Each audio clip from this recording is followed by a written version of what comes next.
motif Brigadir J dibunuh Ferdy Sambo?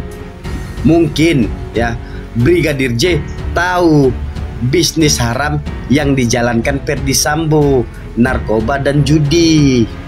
Karena takut terkuak ke publik ya, takut bisnisnya nih dibocorkan sama Brigadir J, makanya Brigadir J dihabisi sama Ferdy Sambo. Waduh, bisa begitu Pak ya?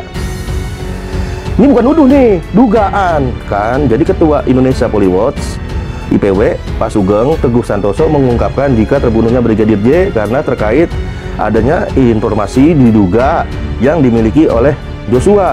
Nah begitu saudara, jadi IPW mendapatkan 5 isu, tapi 4 isu itu memang terkait dengan soal urusan ya begitulah saudara, konten-konten dewasa. Ada yang memberi informasi ke saya. Apa itu diberi informasi? Jadi bahwa ini kaitannya semua ini ada dengan judi, ada dengan tata kelola sabu-sabu. Maksudnya ada apa? Ada dugaan keterlibatan Pak Irjen Pol Sambo? Ada di antara mereka itu. Nggak dihormati Kapolri kan begitu. Oke, Iya. Jadi kesimpulan saudara motivasinya pertama ada dugaan terkait konten sensitif, Ada konten wanita, yang ada konten tata kelola sabu-sabu, oke? ada konten tata kelola judi, ada konten apa namanya tadi tuh bisnis-bisnis lainnya. Kalau itu, maka relevan sekali ancaman-ancaman yang pernah disebutkan oleh Kamarudin Panggabean. Awas kalau sampai naik ke atas, misalnya begitu. Ada satu skenario yang disebutkan misalnya oleh Kamarudin Simanjuntak bahwa dia punya informasi pertama soal selingkuhan Sambo ya. Yang kedua soal praktik-praktik seperti perjudian itu. Nah, itulah yang kemudian harus dipilah mana yang menjadi the main vector sehingga harus dihabisin, ya kan? Jadi kalau misalnya praktik mafia itu melibatkan involving huge money, itu kalau kita lihat film-film mafia menghilangkan nyawa orang biasa saja jadi jadi biasa saja ya.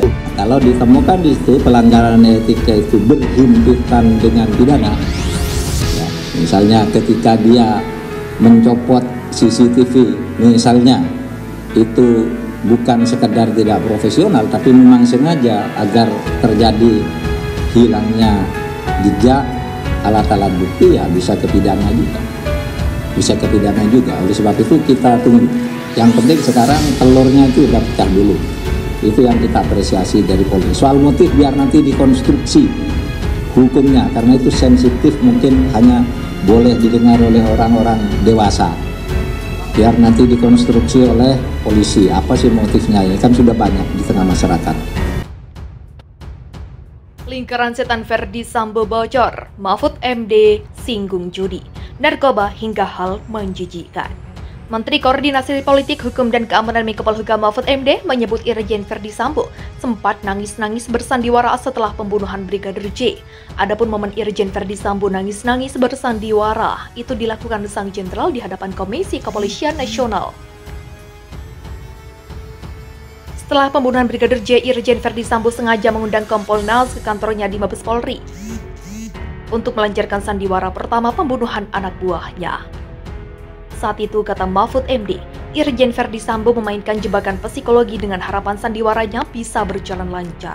Hari Senin, Kompolnas diundang Ferdy Sambo ke kantornya. Hanya untuk apa? Hanya untuk nangis-nangis di depan Kompolnas, kata Mahfud MD ketika hadir di acara podcast YouTube Deddy Corbuzier Jumat. Selain nangis-nangis di hadapan Kompolnas, Irjen Ferdy Sambo kemudian memulai narasi bahwa pembunuhan Brigadir J ini dilatar belakangi masalah dugaan pelecehan terhadap istrinya, Putri Chandrawati. Saya Ferdy Sambo teraniaya, kalau saya sendiri ada di situ, saya tembak habis dia, katanya gitu. Terang Mahfud MD menirukan ucapan Irjen Ferdy Sambo. Hubungi anggota DPR setelah bersandiwara di depan Kompolnas, Irjen Ferdy Sambo tak kehabisan akal. Dia rupanya menghubungi pihak lain untuk memuluskan skenario yang diduga sudah disusunnya setelah pembunuhan Brigadir J. Adapun pihak yang dihubungi Sambo adalah anggota DPR RI. Namun anggota DPR RI yang dihubungi Sambo tidak merespons panggilan. Ada juga itu anggota DPR dia hubungi namun pas ditelepon gak diangkat, terang Mahfud. Banyak pihak berusaha menutupi pembunuhan Brigadir J. Mantan Menteri Kehakiman Mahfud MD turut membeber bahwa kasus pembunuhan Brigadir J ini sebenarnya diduga melibatkan banyak pihak. Mahfud bilang banyak pihak yang berusaha menutupi kasus pembunuhan Brigadir J ini. Mahfud menyebut dia sengaja ikut menyoroti kasus ini agar fakta yang terjadi bisa terungkap ke publik. Saya dibilang terlalu ikut campur, tidak, saya hanya mencoba untuk menunjukkan yang benar, tegas Mahfud. Oleh sebab itu Mahfud MD mendorong pihak terkait untuk melakukan beberapa cara agar kasus ini bisa selesai dengan sebenar-benarnya. Maka saya arahkan coba untuk autopsi ulang. Polri autopsi ulang, lalu Polri bilang tidak ada autopsi, nanti saja, beber lelaki 65 tahun itu.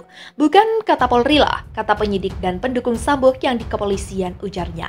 Menurut Mahfud, jika polisi kala itu tidak melakukan autopsi ulang terhadap jenazah Brigadir J, maka kepercayaan publik akan hilang. Jadi saya bilang itu jika tidak diautopsi ulang, maka kepercayaan publik akan hilang. Akhirnya autopsi ulang, ujarnya. Kemudian Deddy Corbuzier penasaran apakah semua hal yang terjadi atas perintah Menko Polhukam. Dengan tegas Mahfud menyangkal. Menurutnya ia hanya memberi dorongan sesuai dengan usulan publik yang dinilai masuk akal. Kasus judi dan narkoba, Mahfud MD turut menyinggung soal judi dan narkoba. Mahfud juga mengatakan banyak pihak yang berupaya menutupi kasus ini dengan berbagai cara. Masih ada saja yang menutupi, ada yang bilang hasil autopsi tidak boleh dibuka. Saya jawab, siapa bilang? Boleh saja dibuka, itu ke publik, akhirnya dibuka. Terangnya melanjutkan cerita. Deddy pun penasaran dengan nama-nama yang akan ikut terseret dalam kasus ini.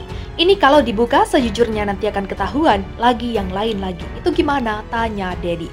Mahfud menjawab bahwa ada 31 nama yang bakal terseret, termasuk masalah judi dan narkoba. Kalau di kasus ini terorganisir, ada 31 nama saja, jangan melebar kemana-mana, paparnya. Jangan melebar ke judi, narkoba, dan lainnya. Kalau itu nanti ada lagi banyak itu, sambungnya sembari tertawa. Ia juga menyebutkan jika dirinya sudah mengetahui fakta dari kasus ini, namun memang bukan kewenangannya untuk membongkar. Wah, kalau Mas Deddy tahu yang lebih dalam, sensitif, itu lebih parah lagi. Makanya saya bicara yang udah diketahui publik saja, terangnya. Lebih lanjut, ia menyebutkan jika laporan pelecehan seksual yang dialami Putri Chandrawati sudah bisa dicabut.